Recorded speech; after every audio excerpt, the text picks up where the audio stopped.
अथ पञ्चमोऽध्यायः।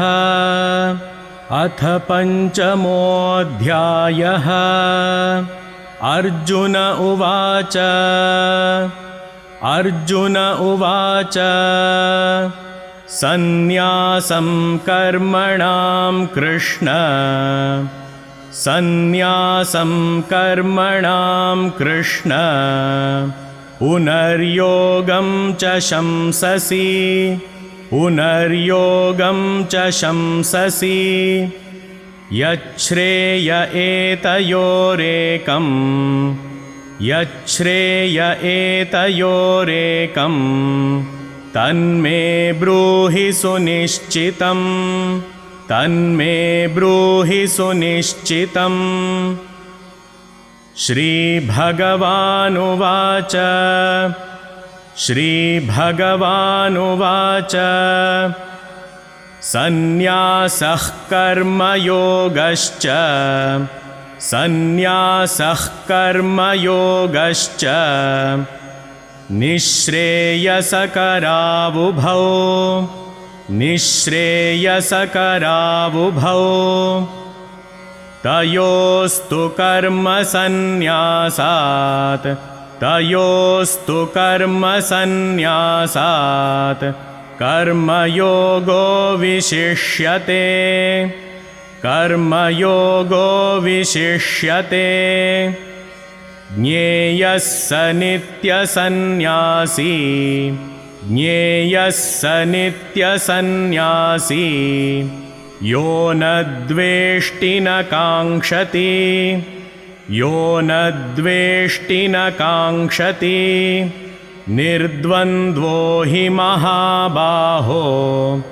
निर्द्वन्द्वो हि महाबाहो। सुखं बन्धात् प्रमुच्यते। सुखं बन्धात् प्रमुच्यते। सांख्ययोगौ पृथक् बालाः। सांख्ययोगौ पृथक् बालाः। प्रवदन्ति न पण्डिताः। प्रवदन्ति न पण्डिताः। एकमप्यास्थितः सम्यक्। एकमप्यास्थितः सम्यक्। उभयोर्विन्दते फलम्। उभयोर्विन्दते फलम्। यत्साङ्ख्यैः प्राप्यते स्थानम्। यत्साङ्ख्यैः प्राप्यते स्थानम्। तद्योगैरपि गम्यते। तद्योगैरपि गम्यते। एकं साङ्ख्यं च योगं च।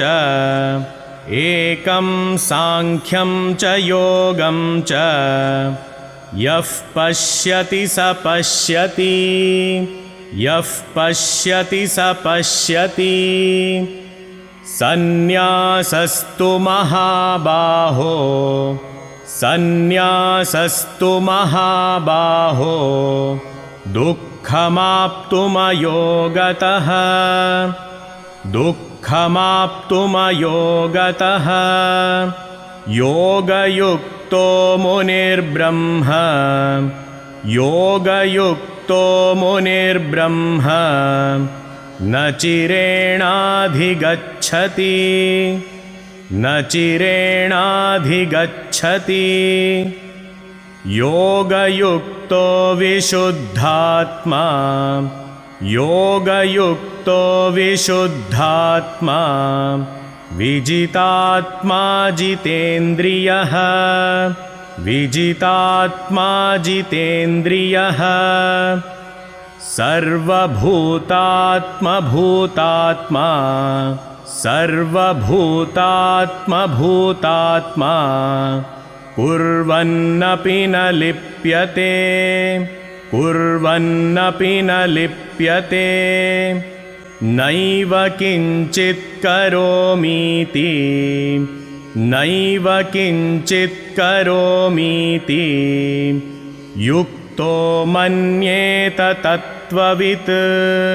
युक्तो युक्तो मन्येत तत्त्ववित् पश्यन् शृण्वन् स्पृशन् जिघ्रन् पश्यन् शृण्वन् स्पृशन् जिघ्रन् अश्नन् गच्छन् स्वपन् श्वसन् अश्नन् गच्छन् स्वपन् श्वसन् प्रलपन् विसृजन् गृह्णन् प्रलपन् विसृजन् गृह्णन् उन्मिषन् निमिषन्नपि उन्मिषन् निमिषन्नपि इन्द्रियाणीन्द्रियार्थेषु इन्द्रियाणीन्द्रियार्थेषु वर्तन्त इति धारयन् वर्तन्त इति धारयन् ब्रह्मण्याधाय कर्माणि ब्रह्मण्याधाय कर्माणि सङ्गं त्यक्त्वा करोति यः सङ्गं त्यक्त्वा करोति यः लिप्यते न स पापेन लिप्यते न स पापेन पद्मपत्रमिवाम्भसा पद्मपत्रमिवाम्भसा कायेन मनसा बुद्ध्या कायेन मनसा बुद्ध्या केवलैरिन्द्रियैरपि केवलैरिन्द्रियैरपि योगिनः कर्म कुर्वन्ति योगिनः कर्म कुर्वन्ति सङ्गं त्यक्त्वात्मशुद्धये सङ्गं त्यक्त्वात्मशुद्धये युक्तः कर्मफलं त्यक्त्वा युक्तः कर्मफलं त्यक्त्वा शान्तिमाप्नोति नैष्ठिकीं शान्तिमाप्नोति नैष्ठिकीम् अयुक्तः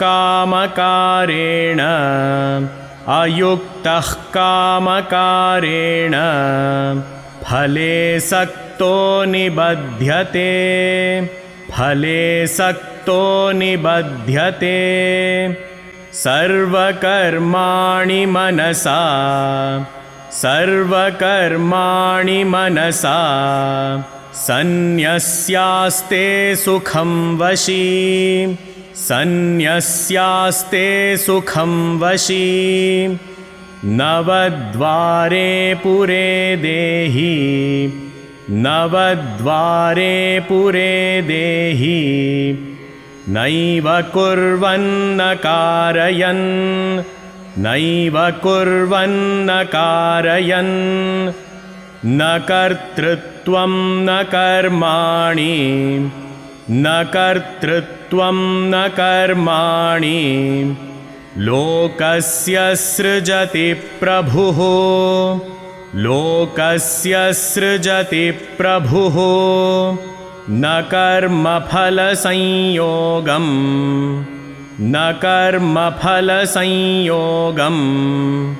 स्वभावस्तु प्रवर्तते स्वभावस्तु प्रवर्तते नादत्ते कस्यचित् पापं नादत्ते कस्यचित् पापं न चैव सुकृतं विभुः न चैव सुकृतं विभुः अज्ञानेनावृतं ज्ञानम् अज्ञानेनावृतं ज्ञानं तेन मुह्यन्ति जन्तवः तेन मुह्यन्ति जन्तवः ज्ञानेन तु तदज्ञानम् ज्ञानेन तु तदज्ञानम् येषां नाशितमात्मनः येषां नाशितमात्मनः तेषामादित्यवज्ञानं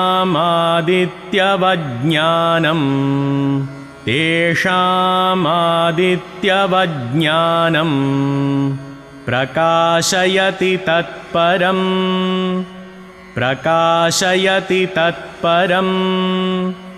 तद्बुद्धयस्तदात्मानः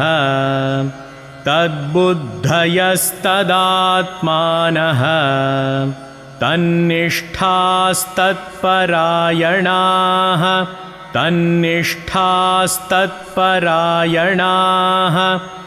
गच्छन्त्यपुनरावृत्तिं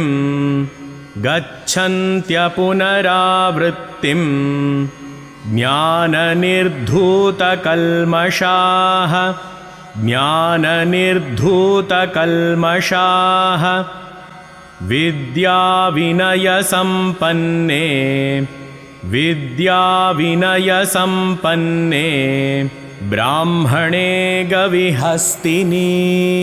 ब्राह्मणे गविहस्तिनि शुनि चैव श्वपाके च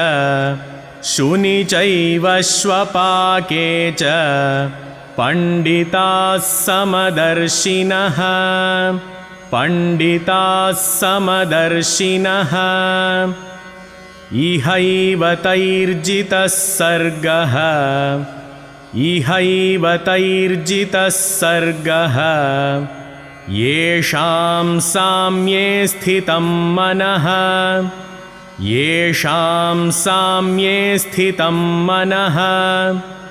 निर्दोषं हि समं ब्रह्म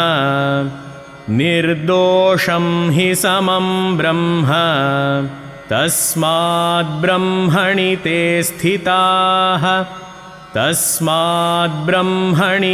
स्थिताः न प्रहृष्येत् प्रियं प्राप्य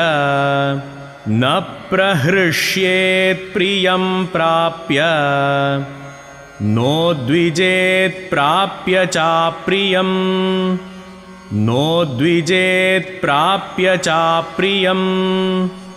स्थिरबुद्धिरसम्मूढः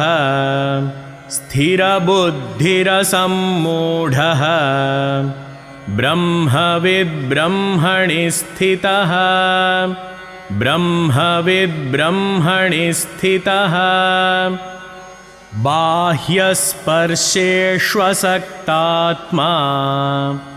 बाह्यस्पर्शेष्वसक्तात्मा विन्दत्यात्मनि यत्सुखं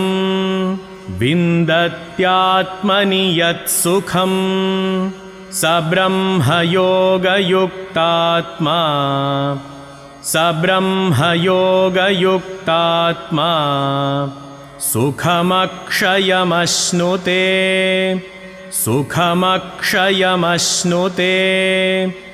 ये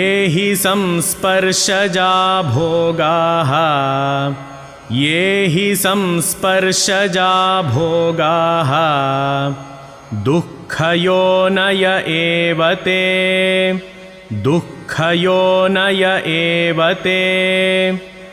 आद्यन्तवन्तः कौन्तेय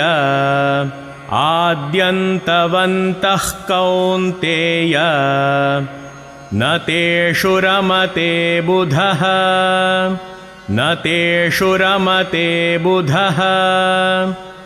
शक्नोतीहैव यः सोढुम्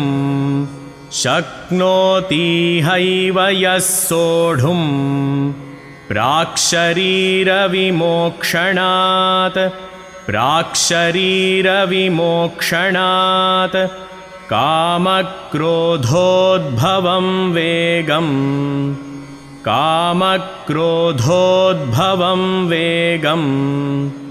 स युक्तः स सुखी नरः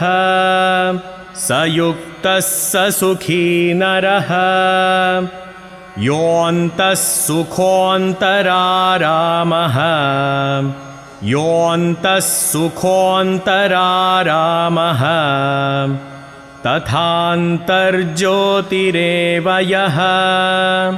तथान्तर्ज्योतिरेव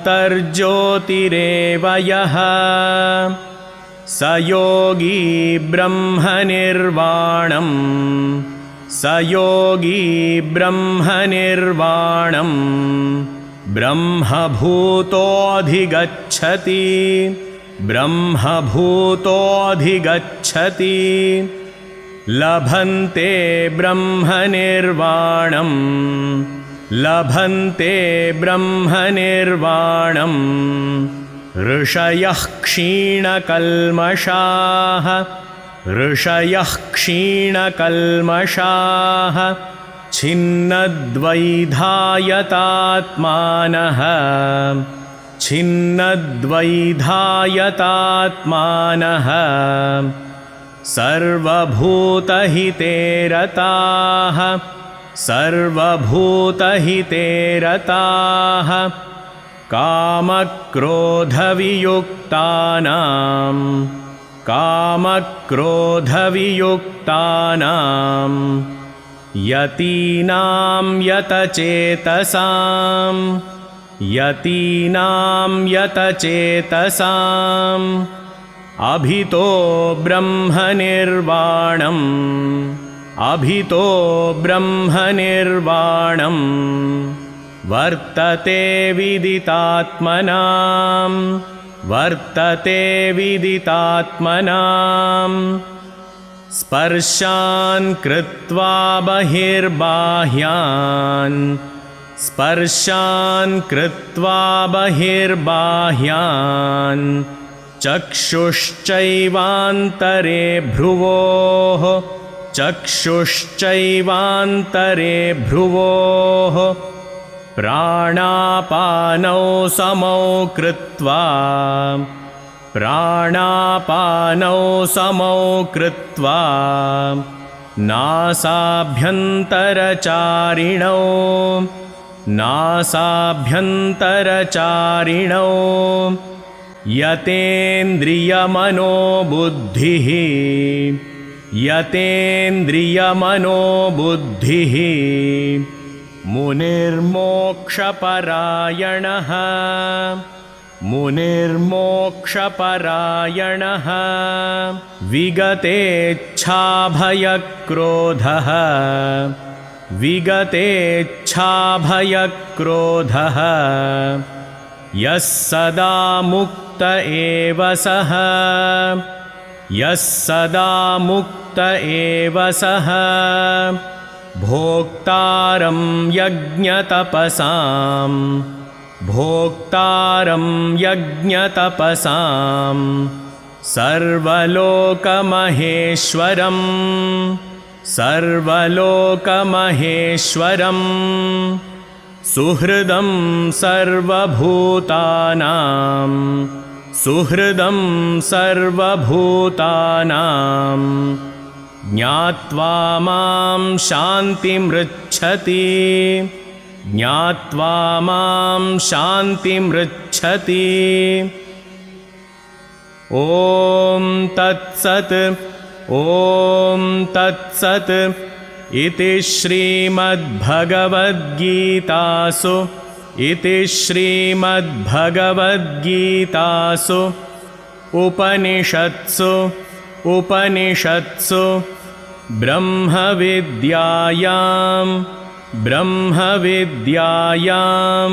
योगशास्त्रे योगशास्त्रे श्रीकृष्णार्जुनसंवादे श्रीकृष्णार्जुनसंवादे कर्मसन्न्यासयोगो